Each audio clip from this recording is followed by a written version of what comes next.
भाई तुम लोग कोई सिंपल एग्जाम की तैयारी कर ही नहीं रहे हो यार। ऐसे करोगे इलाज हजारों लाखों।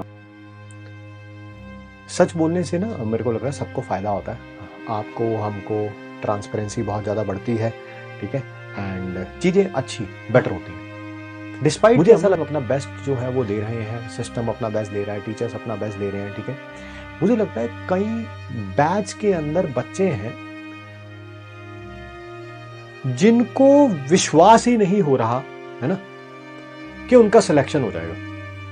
समझ पा रहे हैं? सब कुछ सही चल रहा है, सब कुछ सही चल रहा है, लाइक द स्मूथ हिल है, थोड़ा ऊपर जा रहे हैं, बीच में एक छोटा सा कोई गड्ढा आ जाता है, कोई स्पीड ब्रेकर आ जाता है, ठीक है, वहीं पे खड़े हो जाते हैं। उनको लगता है कि यार ये स्पीड ब्रेकर कभी भी क्रॉस ही नहीं होगा मुझसे, ठीक है।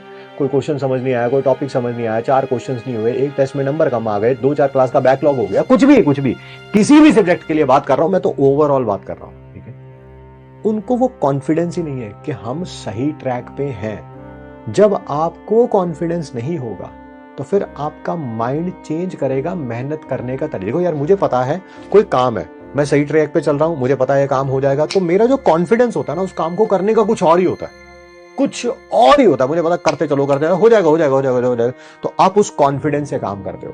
बैच के कुछ बच्चे सब सही चल रहा है, कोई प्रॉब्लम नहीं है, किसी सब्जेक्ट में सब कुछ सही कर रहे हैं, बट कहीं ना कहीं किसी ना किसी टेस्ट में तो नंबर कम आएंगे।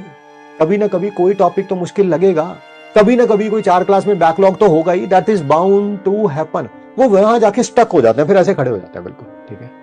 उस हिसाब से मेहनत नहीं करते जितनी मेहनत करनी चाहिए थी, क्योंकि जब माइंड कह देता है ये काम होगा ही नहीं, अगर होगा ही नहीं तब वो मेहनत कम करते हैं, फिर रिजल्ट कम आएगा, ठीक है।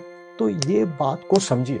हाँ, खुद पे भरोसा नहीं है, बिल्कुल सही बोल रहे हैं सर, आप सही बोल रहे हैं सर मैं ऐसा ही हूं, ठीक है। हाँ, that's what I am saying. So पहले तो यार अपनी एबिलिटीज पे विश्वास रखो। आपको अपनी एबिलिटीज पे विश्वास नहीं होगा ना तो कुछ नहीं होगा, मैं आपको बता रहा हूं, कुछ नहीं होगा। किसी टीचर का डांटना, मम्मी पापा का डांटना, रिश्तेदारों का बोलना, दोस्त यार का बोलना, कुछ मैटर नहीं करना चाहिए आपको, कुछ भी मैटर नहीं करना चाहिए एक्सेप्ट योर हार्डवर्क। डांट दिया मम्मी पापा, काम है यार माँ बाप का डांट रहा, दोस्त यार रिश्तेदार का काम है, भगवान ने मुंह दिया, बोलेंगे भाई।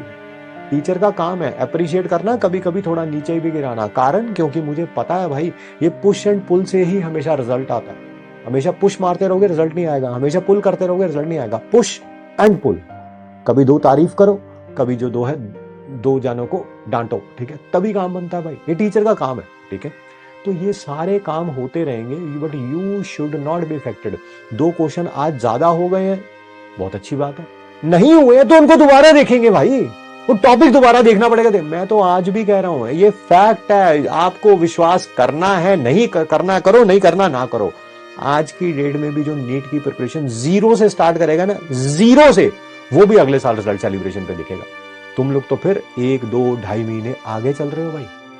किसी का बैकलॉग चल रहा है तब भी आगे चल रहे हो भाई आप, ठीक है। किसी ने तो शुरू भी नहीं करी अभी प्रिपरेशन, ठीक है। तो तुम ऑलरेडी कई हजारों बच्चों से, लाखों बच्चों से आगे हो। कोई छोटी मोटी मुश्किल आए तो उससे हिम्मत नहीं हारने का भाई। आएंगी ही आएंगी, इस महीने भी मुश्किल आएंगी, उससे अगले महीने भी आएंगी, ए सब्जेक्ट में आएंगी, बी में आएंगी, किसी के चैप्टर में आएगी, किसी में क्वेश्चन, ये आएंगी। किसने कहा कि सब कुछ स्मूथ हो जाएगा? बट उस मुश्किल के कारण मेहनत बंद कर देना, दैट इज कंप्लीट बुलशिट यार। ये मेरे को समझ नहीं आता कि ऐसा क्यों करते हो यार।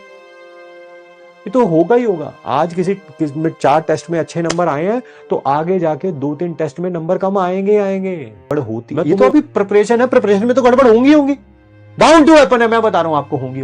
कभी रिवीजन के लिए टाइम नहीं मिल पाएगा, कभी किसी के क्वेश्चन प्रैक्टिस के लिए टाइम नहीं मिल पाएगा, कभी किसी टॉपिक को दोबारा देखना, ये होगा। बट आपको ही अपनी एबिलिटी, उस लड़के को देखो पेपर में, फाइनल पेपर बैठे हुए 1.5 घंटे के बाद भी कह रहा मुझे अपनी एबिलिटीज पे था, ठीक है कि काम गड़बड़ तो हो गया है क्योंकि आधा 1.5 घंटा बचा है और सिर्फ 30% ऑफ द पेपर हुआ है, बट फिर मैं हिम्मत नहीं हारूंगा यार। वहीं पे बहुत सारे बच्चों ने रोना शुरू कर दिया। जो बच्चे, बहुत सारे बच्चे, मैं खुद मानता हूं इस बात को कि इस साल का एग्जाम जो था वो नॉलेज के साथ साथ आपकी मेंटली कितना टफ है, ये उसका एग्जाम था। और मेंटली टफ वही बंदा हो सकता है जो बड़ी बड़ी मुश्किलों को पार करता है। जो 2 क्वेश्चन होके 2 क्वेश्चन ना और रोना शुरू कर देना भाई, फिर मुश्किल है यार। कैसे करोगे इलाज हजारों लाखों लोगों का पूरी जिंदगी में? अगर कोई कोविड जैसा पैनिक आ गया है, कोई पेंडेमिक आ गया, कैसे करोगे आप बताओ भाई? हफ्ते, कई महीने डॉक्टर्स को हॉस्पिटल में ही रहना पड़ा कोविड के दौरान। क्यों? घर नहीं जा सकते थे, घर वालों को कोविड हो जाता। कैसे ही मेंटली टफ होंगे? पेशेंट के लिए बेड है हॉस्पिटल में, मान लो 100 पेशेंट है, 1000, कैसे ही मैनेज करोगे यार? कैसे? How will you do it? अगर 2 क्वेश्चन होने से तुम लोग ना होने से तुम लोग रोना धोना शुरू कर देते हो तो मेंटली टफ बनना भाई। तुम लोग कोई सिंपल एग्जाम की तैयारी कर ही नहीं रहे हो यार।